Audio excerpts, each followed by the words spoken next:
Como parte del estudio de las mezclas de diferentes compuestos, vamos a profundizar un poco en un tipo de propiedades que son de alguna manera diferentes a lo que venimos viendo y se llaman propiedades coligativas. Esas propiedades coligativas la palabra viene del griego coligatus, que significa unidos. También se habla de propiedades coligativas porque son propiedades que básicamente dependen de la colección o dependen de la cantidad y no tanto del individuo o de la identidad o naturaleza del individuo.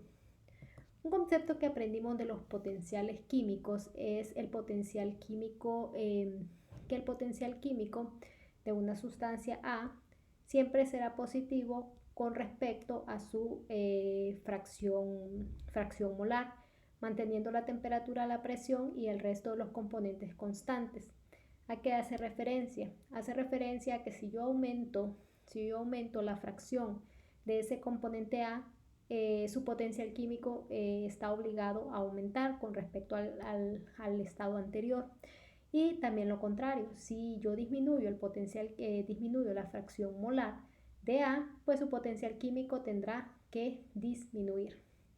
Eso se ve reflejado en básicamente su potencial químico, que representa entonces que cuando yo tengo una sustancia pura, que lo denotamos con el asterisco, y adicionamos un nuevo elemento, un nuevo componente a esa sustancia pura, entonces nosotros vamos a disminuir esta fracción molar de A, porque ahora voy a encontrar otro individuo B donde ya no va a estar distribuido todo entre A, sino que va a haber otro componente. De tal manera que siempre que yo adiciono un individuo a mi sistema, entonces el potencial químico de A disminuye porque su fracción molar disminuye y tiene que mantenerse siempre esa relación positiva. Entonces ya vemos que en una mezcla donde yo tenga no solo A puro, sino que tenga otros componentes, el potencial químico de A tendrá que ser menor que su potencial químico puro. A partir de eso es que nosotros podemos hablar de propiedades coligativas.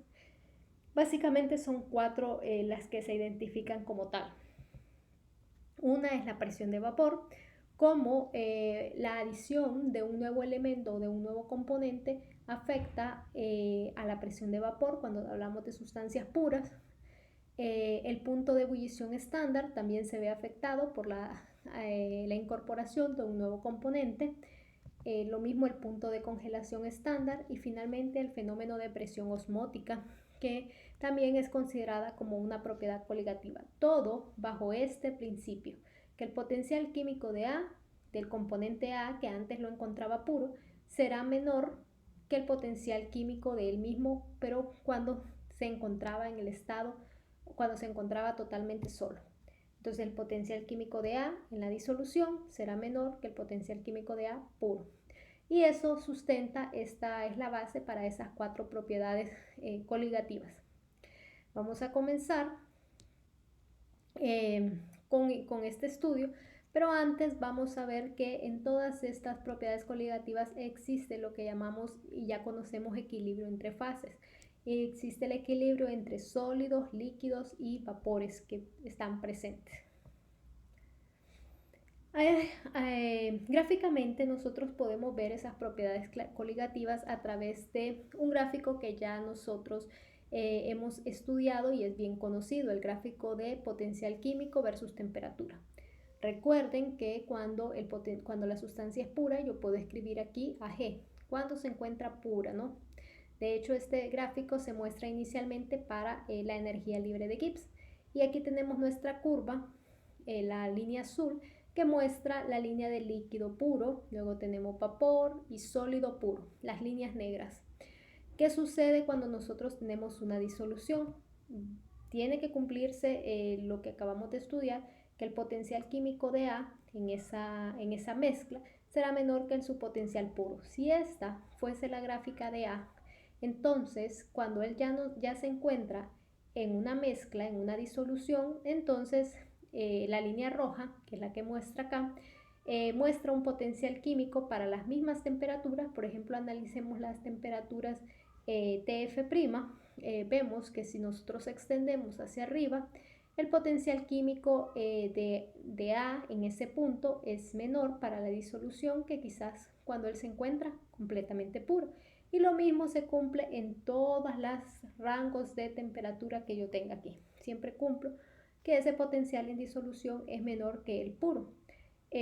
Al hacer eso, ustedes saben que las líneas que interceptan estos equilibrios, que equivalen a los equilibrios donde los potenciales químicos de A en este caso son iguales, es esta línea que hablaríamos entonces de la línea donde el potencial químico del sólido y el líquido, cuando se encuentran puras, son iguales, y aquí este sería la temperatura de fusión o temperatura de congelación, y cuando la línea del potencial químico del vapor y el líquido también se encuentran, pues es la temperatura de ebullición o de condensación. ¿Qué sucede entonces cuando yo he descendido o la línea que describe la disolución ahora está por debajo de la línea pura, que es el caso de la línea roja? Podemos observar que si vuelvo a buscar dónde se encuentra la intersección entre el sólido en este caso y el vapor, observamos que hay pequeños cambios tanto en la temperatura de ebullición como en la temperatura de solidificación o de congelación. Lo que pasa es que tienen un comportamiento distinto. Acá podemos observar que la temperatura de congelación cae, y a eso se le llama de disminución o descenso del punto de congelación cuando estamos hablando del equilibrio líquido-sólido, y ocurre el efecto opuesto cuando estamos hablando del equilibrio líquido-vapor, donde la temperatura, en lugar de disminuir, aumenta.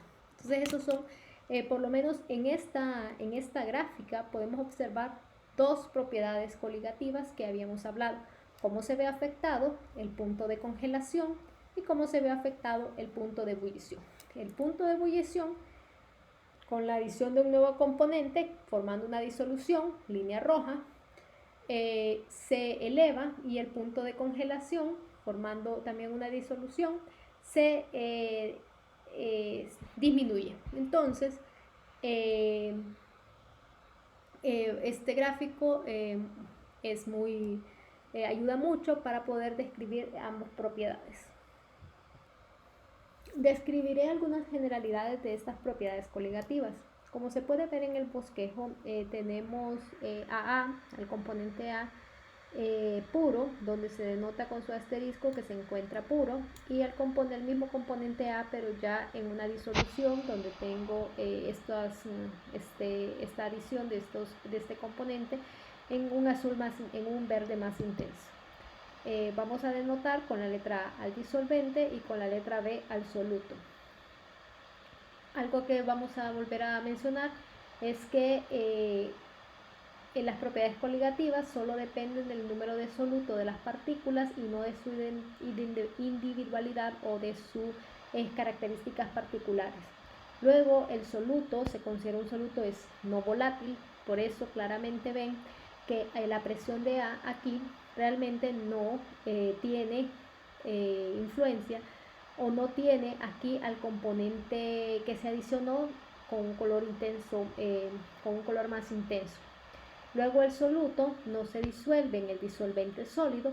Eso es porque muchas veces tenemos equilibrios líquidos sólidos, y el disolvente puede ser un sólido, pero lo que quiere decir aquí es que cuando el soluto se solidifique, va a encontrarse de manera separada con el disolvente, o sea, no vamos a tener una mezcla homogénea sólida en ese caso. Y algo importante es que todas estas propiedades se basan en el hecho de que son consideradas unas disoluciones diluidas ideales. Por eso también la cantidad que se adiciona del soluto, que ahora vamos a llamarlo de B, soluto, es muy poca. Entonces podemos trabajar bajo esa consideración, que son disoluciones diluidas ideales. Comenzaremos por la primera propiedad coligativa, que es el hecho de tener una disminución de la presión de vapor.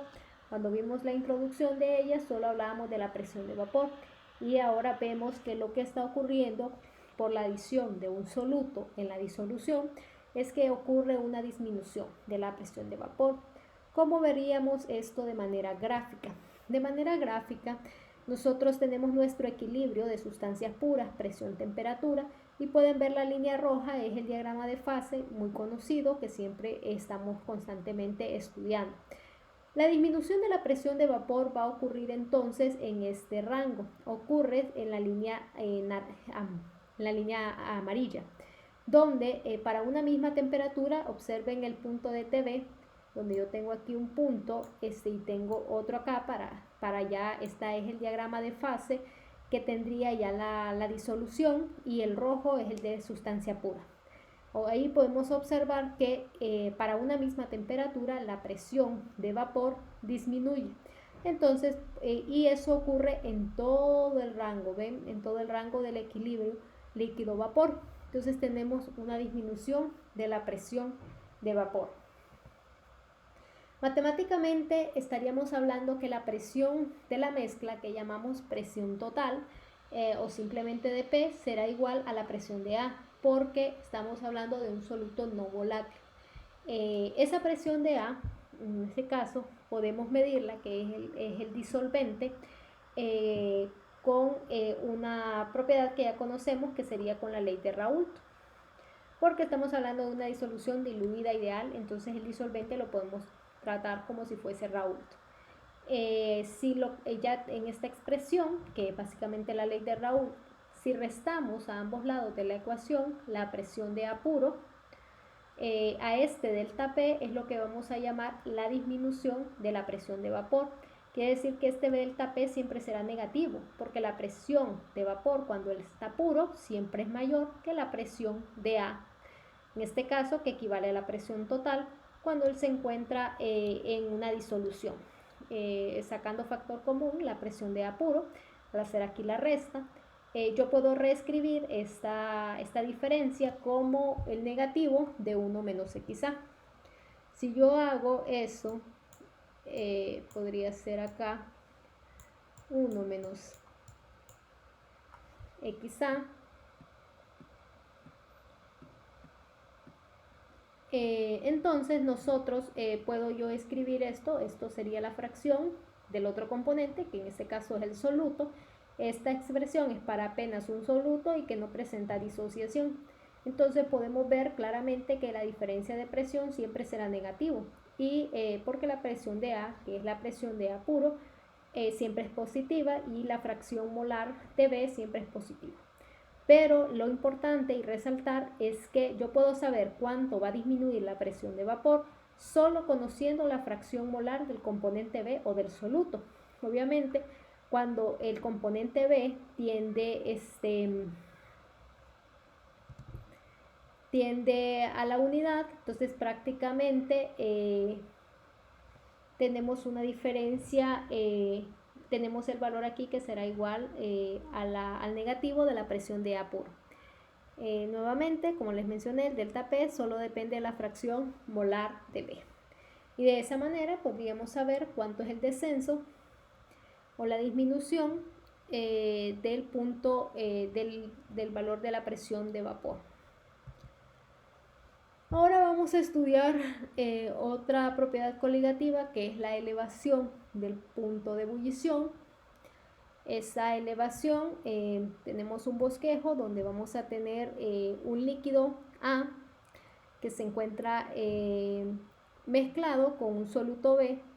Como el soluto es no volátil, en la fase de vapor, que está representada aquí con la letra G, solo se encuentra A.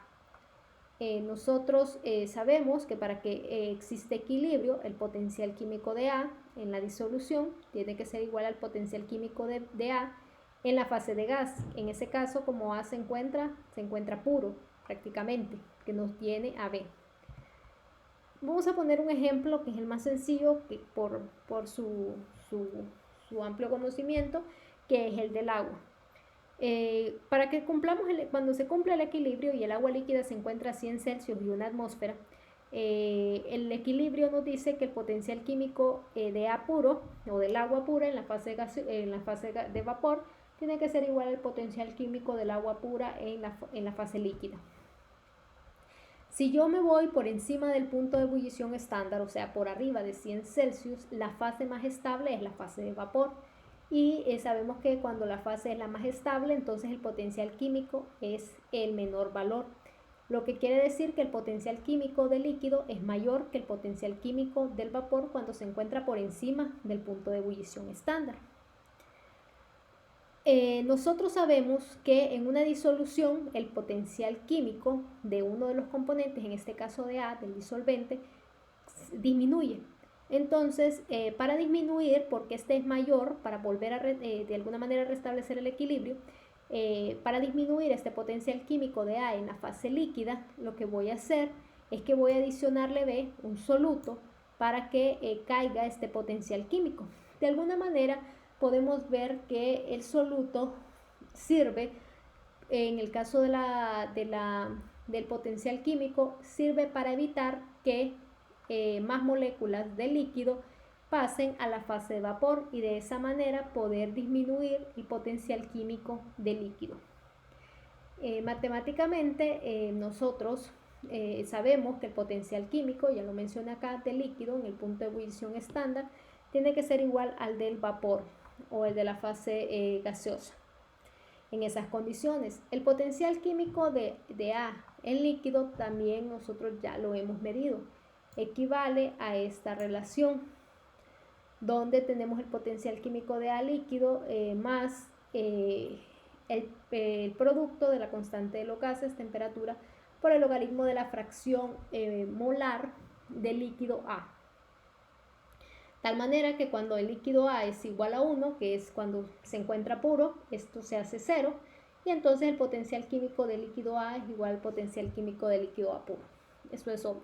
Entonces, haciendo uso de esta relación, donde ambos potenciales químicos, yo puedo escribir que el potencial químico en la fase de gas es igual a esto, que equivale al potencial químico de la fase de A líquido. Escribiendo eso podemos determinar y vamos a denotar con la letra B cuando hablemos del punto de ebullición y hablamos de la elevación. Allá simplemente cuando hablamos de la disminución de la presión de vapor solo lo hablamos como un delta T. Ahora si hablamos de la elevación del punto de ebullición hablaremos de un delta TP. Y ese está dado por una constante de proporcionalidad, que es una constante que llamaremos de K por el momento, y la fracción molar del componente B o del soluto. Nuevamente tiene la misma forma que vimos para la disminución de la presión de vapor, donde ese delta de temperatura depende de manera lineal prácticamente solo de la fracción del soluto, la fracción molar del soluto. Esa constante prácticamente está dada solo por propiedades del disolvente, la constante de los gases, que es un valor general, la temperatura del disolvente, que ya hablamos que lo vamos a llamar de A, cuando se encuentra puro elevado al cuadrado, y la entalpía de vaporización de A. Esa entalpía de vaporización del disolvente se va a medir, se va a hacer una aproximación y se va a medir a la temperatura de ebullición y la presión de una atmósfera, o sea, es la entalpía de vaporización estándar o normal, que llamamos, que nosotros ya conocemos. Y aclarando que corresponde al disolvente, de tal manera que yo no necesito conocer del soluto más que su fracción molar para poder determinar cuánto afectará en el punto de ebullición del disolvente, porque todas las propiedades restantes corresponden al disolvente. Esta misma expresión, muchas veces este valor de K se encuentra en términos, porque aquí las unidades que tiene que tener deben ser unidades de temperatura, pero muchas veces se encuentran en términos de unidades de temperatura entre molaridad. Entonces, es básicamente una aproximación que se hace a la fracción molar de B. Esa fracción molar de B, que yo la puedo escribir como los moles de B entre los moles totales, que solo corresponden a la suma de A más B, es aproximadamente igual a los moles de B entre los moles de A, porque ya vimos que estamos hablando de una disolución diluida, entonces los moles de B son muy pocos, de tal manera que el denominador no se ve afectado si yo no coloco los moles de B.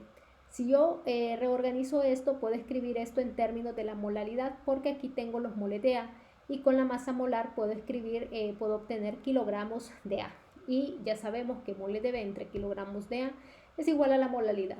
La molaridad la hemos representado aquí con la letra B. En su libro de texto la representan como MB, pero es cuestión de notación. Es la misma molaridad y la masa molar de A.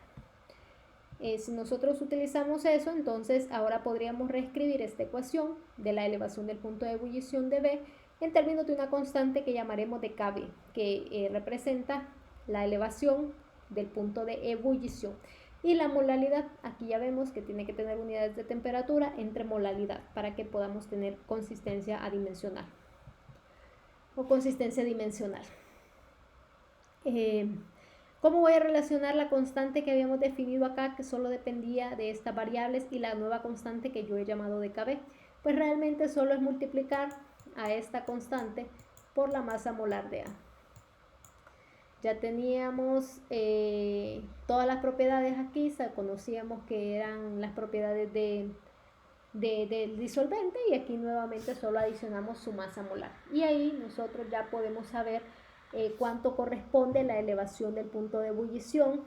Obviamente eso será un valor positivo porque yo voy a tener, esta es la temperatura, la nueva temperatura de ebullición, que puedo llamar de TB, menos la temperatura que tenía de ebullición cuando se encontraba puro, pero esa la tengo que colocarle el asterisco, ¿no? Y en este caso, pues, cuando se encontraba puro, que era cuando solo tenía AA. La siguiente propiedad coligativa que vamos a estudiar es el descenso del punto de congelación. Así como analizamos la elevación del punto de ebullición, el descenso del punto de congelación está dado entre la fase líquido y la fase sólido. En la elevación del punto de ebullición estábamos hablando de la fase líquida con la fase de vapor. Para que se cumpla el equilibrio químico, el equilibrio físico en este caso, tenemos que tener que el potencial químico de A sólido, en este caso se encuentra puro, sea igual a el potencial químico de A en la mezcla o en la disolución de A más B. Siguiendo la misma idea del ejemplo anterior, cuando teníamos agua líquida a 0 Celsius, por ejemplo, si no tuviésemos al soluto, que en este caso es B, el potencial químico de A sólido puro tiene que ser igual al potencial químico de A puro en líquido. Si analizamos por debajo del punto de congelación estándar, la fase más estable es la fase sólida, entonces el potencial químico de la fase sólida de A tiene que ser menor que el potencial químico de la fase líquida en A. Para poder disminuir ese potencial químico de la fase líquida, porque está siendo mayor, podemos adicionar ese soluto. Ya sabemos que cuando tenemos la disolución con un soluto, el potencial químico de la mezcla de A, del componente A, disminuye. Utilizando la misma procedimiento que utilizamos para la elevación del punto de ebullición, en el punto de congelación estándar el potencial químico de A líquido, esta ecuación que tenemos, tiene que ser igual a el potencial químico de A sólido.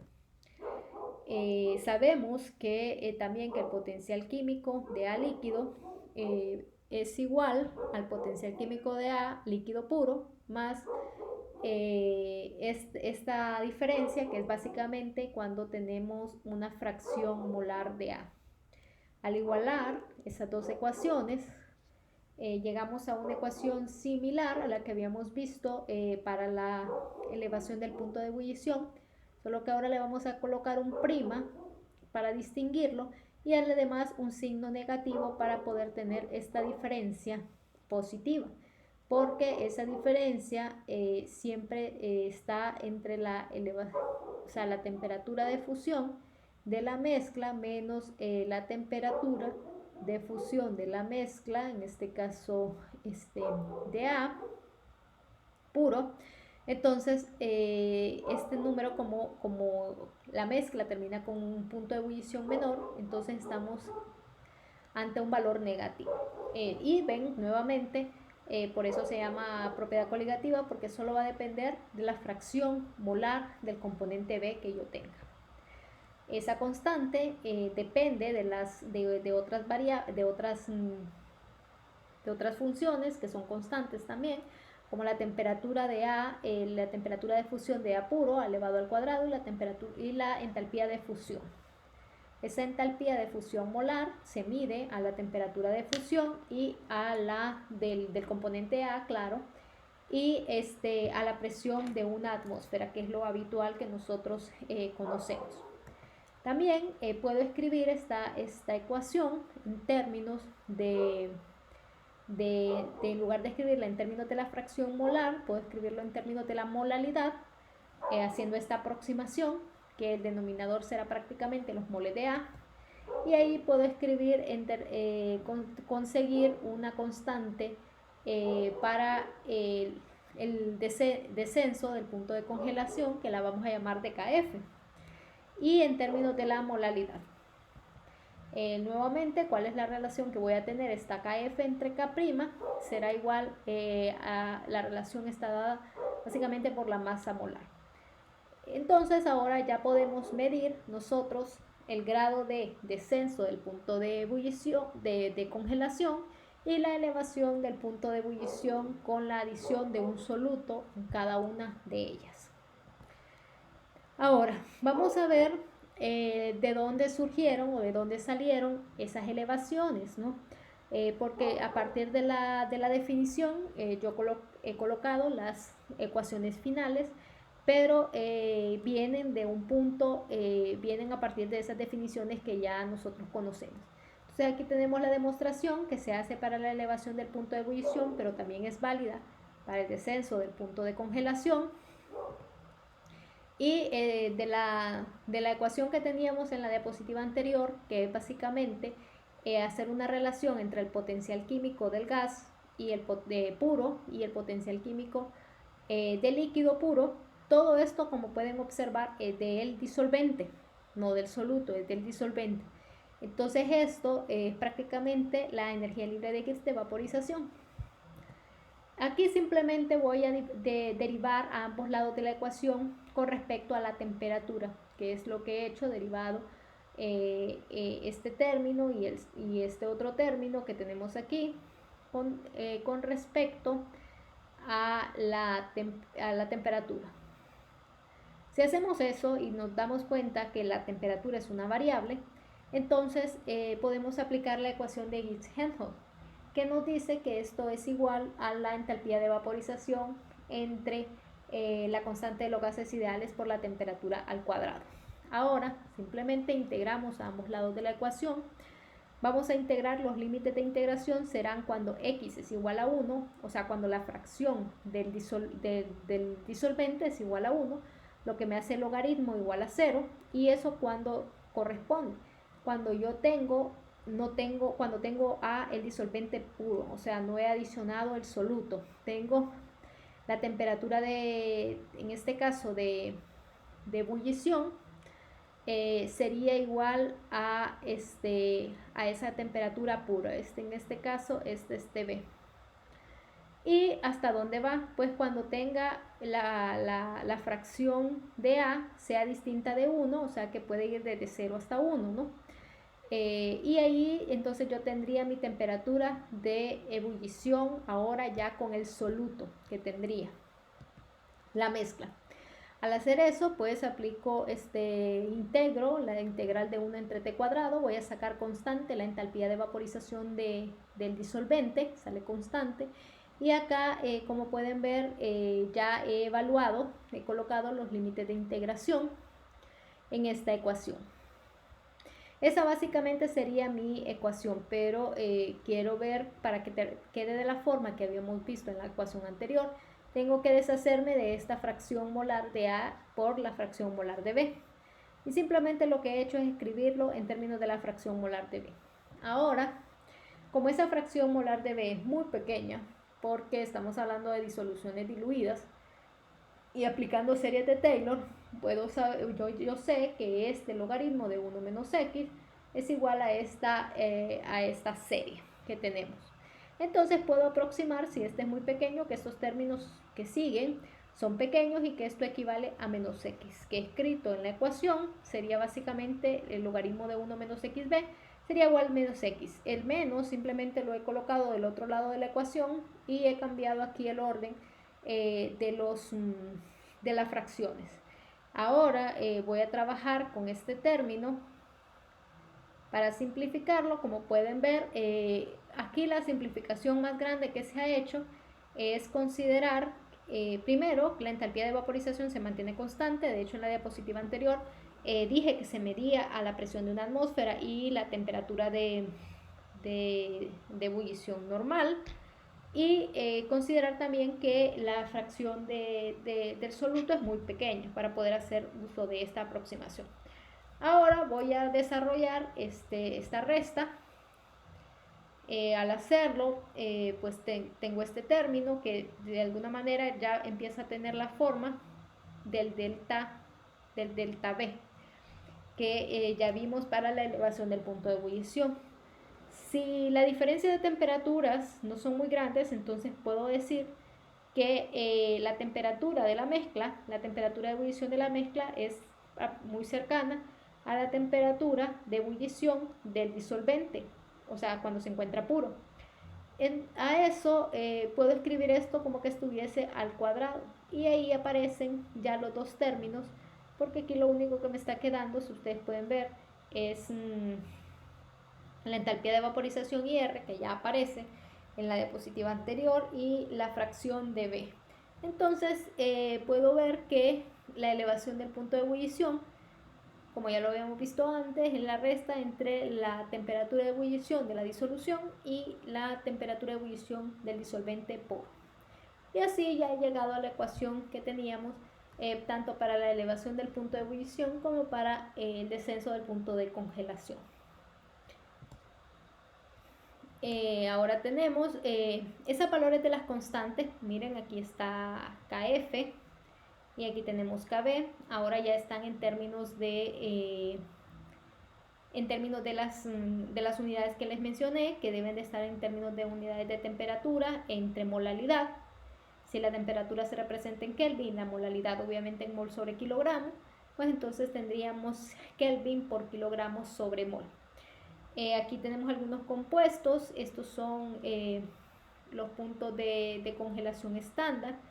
Obviamente esto tendría que ser del disolvente, ¿no?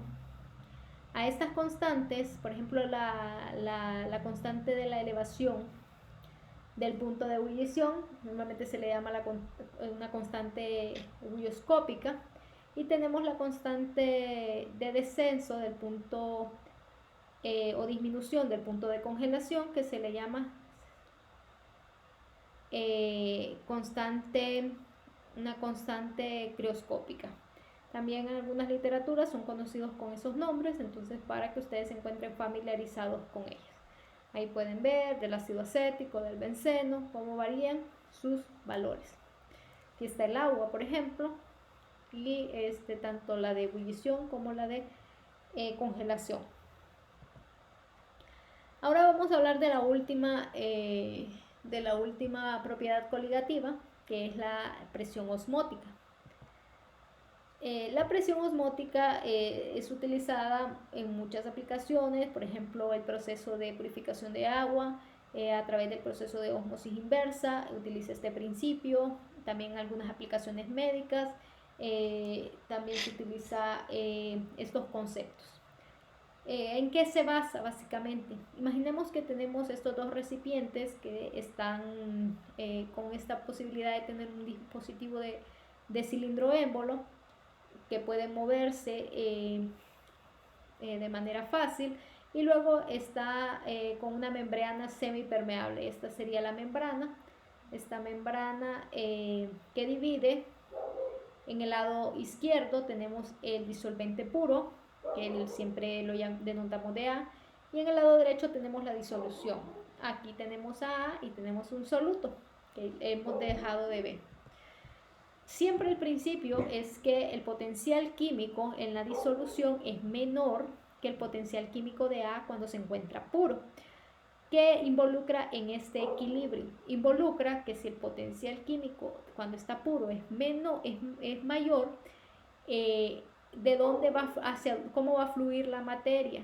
Fluirá del mayor potencial químico al de menor potencial químico. En este caso va a fluir del disolvente puro o de la sustancia pura hacia la disolución.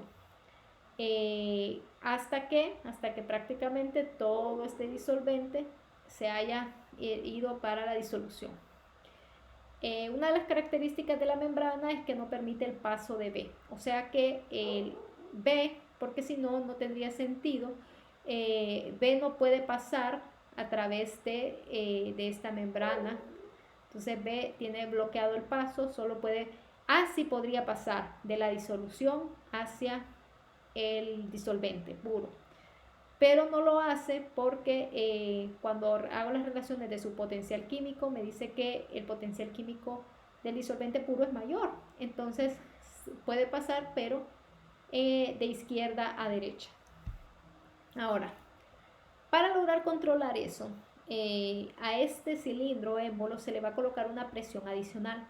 Esa presión adicional tendrá la magnitud exacta que equivale a la cantidad de presión necesaria para que el disolvente que debería de pasar, ¿no?, por equilibrio material no pase, y a esa presión que denotamos con esta letra griega llamaremos de presión osmótica. Tiene unidades de presión, obviamente aquí tenemos presión, que es la presión que se está ejerciendo de la atmósfera hacia la disolución, pero adicional a esa presión tenemos otra presión que llamamos de presión osmótica. Esa presión se puede escribir a través de esta ecuación que se llama ecuación de Van Hoff o ley de Van Hoff, muchos libros la llaman así, porque fue dada por el mismo científico que ya nosotros estudiamos cuando hablamos del equilibrio químico y hablábamos de la ecuación de Van Hoff. De hecho, este trabajo le permitió a Van Hoff tener mucho reconocimiento. ¿Cuál es la simplicidad? Por su simplicidad y por la relación que él hace con otra ecuación que nosotros ya también conocemos.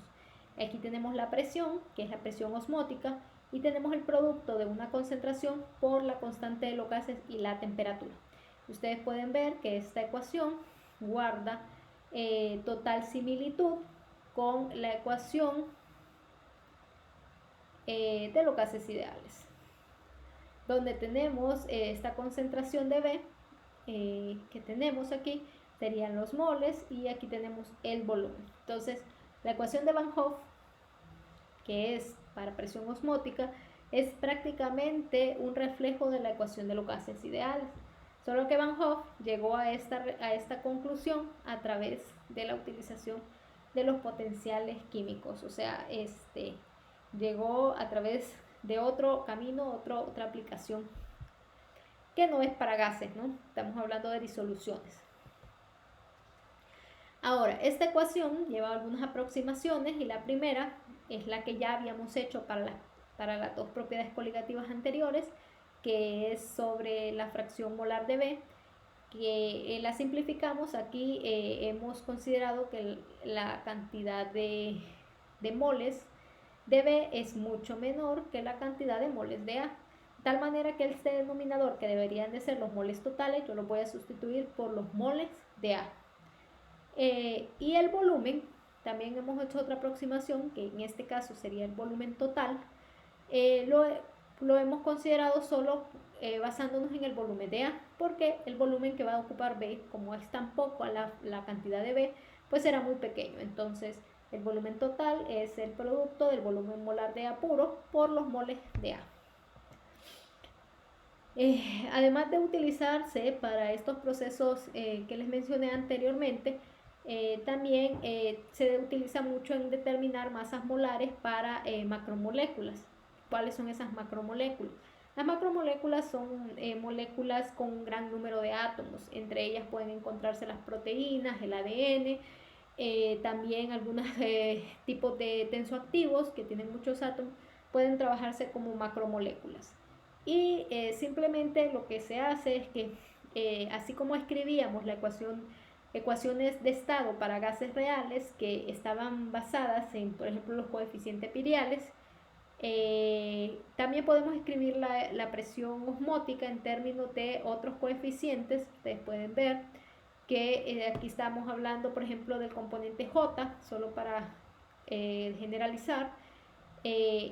Este primer término, que es JRT por 1, es la ecuación de Van Hoff, que es el caso de la idealidad, porque nosotros en este momento estamos hablando de disoluciones diluidas ideales. Cuando la disolución no sea tan diluida, tendríamos que utilizar esta aplicación, que solamente la muestro como ejemplo, pero realmente no estamos hablando hasta el momento de disoluciones que no sean diluidas ideales. Este sería el segundo coeficiente que tendríamos, que será prácticamente B, la concentración de J, y así surgiría un C por la concentración de J, y esta es prácticamente la misma forma que tiene una ecuación virial para gases reales, que estos son llamados de coeficientes viriales. Para nuestro caso, pues estamos trabajando con la parte básica, que es esta ecuación, que es la ideal. Ahora, ¿de dónde viene esa ecuación de Van Hoff? ¿Cómo venimos y encontramos que a partir de esta cajita, con este análisis de los potenciales químicos, llegamos a esta ecuación general? Ahora, pues partimos del mismo principio, donde el potencial químico de A puro, que es el que se encuentra en el lado izquierdo, tiene que ser igual al potencial químico de A en la disolución. Obviamente ahí ya no el XA no será 1, sino que será distinto de 1, entre 0 y 1, entre 0 y menos 1, o sea, menor que el valor de 1. Y nosotros sabemos también que este potencial químico de A lo podemos escribir en términos de potencial químico de A puro más esta componente, que es el que hace la diferencia para una disolución, que solo en el caso donde X sea igual a 1, que es que prácticamente se encuentre puro, estos dos valores son iguales. Sustituyendo este potencial químico de acá por el potencial químico de A puro, y haciendo uso de la ecuación, recuerdan la que habíamos visto, que hablábamos del delta G, igual acá que teníamos un delta T, más el volumen molar y un delta P. Pero realmente acá tendríamos que escribirla en términos de los diferenciales que tenemos acá. Entonces, como el diferencial de temperatura es igual a 0, porque la temperatura se mantiene constante, pues entonces solo estamos con el diferencial de volumen y de presión. Perdón, solo estamos con el volumen molar y el diferencial de presión, que es básicamente esta ecuación evaluada desde la presión inicial hasta la presión final. Si nosotros vemos que esta ecuación tiene exactamente esa forma. Tenemos la presión final, que será la presión de P más la presión osmótica, y la presión inicial, que es simplemente P. Al hacer eso, entonces, esta parte, que es básicamente escribir esta ecuación acá para la presión final del potencial químico, esto que tenemos aquí es prácticamente esto, ¿no? A la vez que esto que tenemos aquí es esto mismo.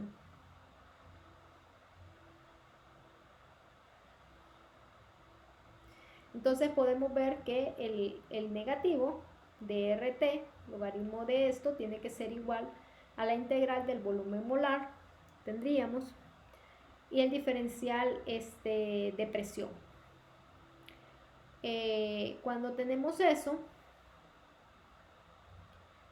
lo único que nos queda ahora es evaluar esta integral.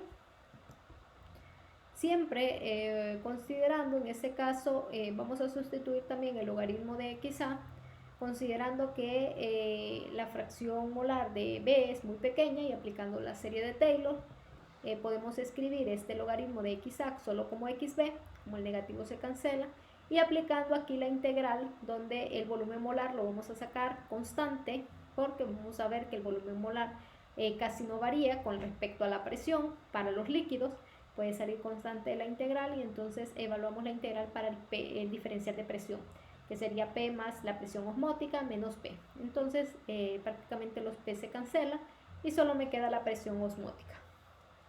Y aquí ya ustedes pueden ver que esta es la ecuación que teníamos de la ecuación de Van Hoff. Hay que hacer la simplificación de la fracción molar de B con respecto a NB y NA. Y la simplificación que les mencioné para el volumen molar de A, que ya también lo tenemos en la diapositiva anterior. Entonces ahí nosotros ya conocemos de dónde viene esa ecuación de Van Hoff. Hay una última propiedad que no se considera una propiedad coligativa, pero que puede de alguna manera aproximarse a una propiedad coligativa. Realmente no es una, por su definición, no es una propiedad coligativa, porque la solubilidad, aunque la llamemos de una solubilidad ideal, sí depende, aunque sea ideal, sí depende del individuo.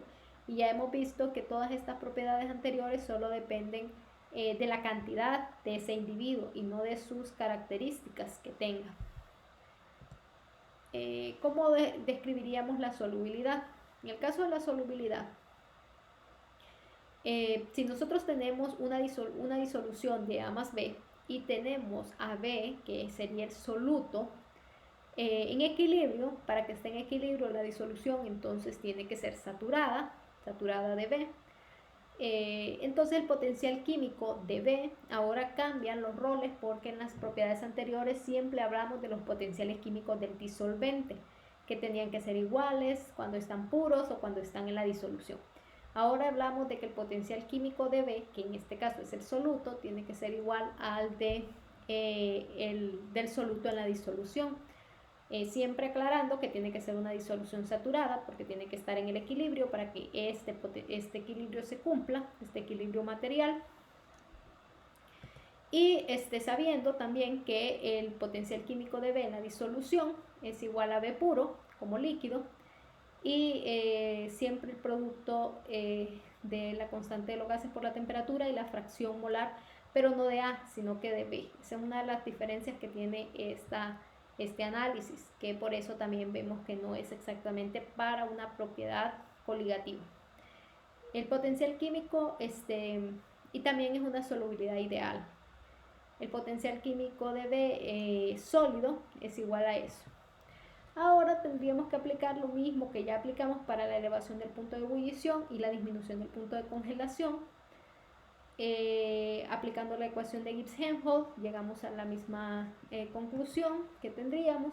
Vamos a integrar donde tendríamos a B puro desde xB igual a 1, que sería cuando se encuentra puro, lo que equivale a la temperatura de fusión de B puro hasta una temperatura que sería la temperatura de la disolución acá. Y ahí esta sería una expresión para una solubilidad ideal, pero realmente no siempre coincide. Si ustedes hacen los cálculos considerando una disolución ideal y si hacen los cálculos, aquí es de fusión.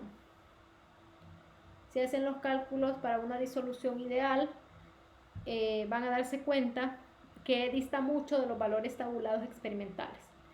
Entonces no siempre se utiliza una ecuación de referencia, más para un cálculo teórico que quizás ya para una aplicación. No siempre arroja a valores acorde a la literatura de resultados experimentales.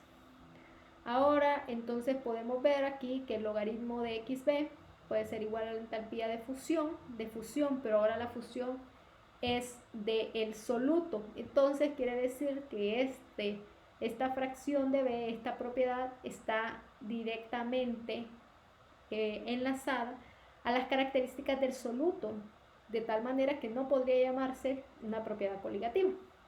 Y ven que aquí tenemos la temperatura de fusión pura del soluto. Pero si conocemos esas dos constantes que tenemos aquí, podríamos determinar la temperatura de la disolución y obviamente conociendo la fracción molar de la disolución. Esta gráfica, esta solubilidad ideal, la podemos graficar y así se vería una gráfica de esa ecuación, donde simplemente lo que he hecho es dividir por la temperatura de fusión a ambos lados de la ecuación, en el numerador y en el denominador, y poder dejarla en términos de esta fracción, que sería la temperatura de la disolución y la temperatura de F puro, que aquí no lo colocan, pero es exactamente igual a esto, obviamente el inverso. Y acá tenemos la fracción molar de B. Aquí pueden verse algunas conclusiones. Estos valores, estas líneas, estas curvas de adentro, corresponden a esta fracción. Entonces, entre más grande sea esa fracción y esta relación de temperatura sea mayor, pues me conviene, porque miren acá cómo cae a partir de esta fracción. Prácticamente tiene un cambio brusco, que es prácticamente 0.80. La fracción que tiene de B es bien pequeña, pero si aumenta puede llegar a tener una fracción prácticamente de 1. Entonces, más o menos ese sería el comportamiento que presentaría este tipo de gráfica.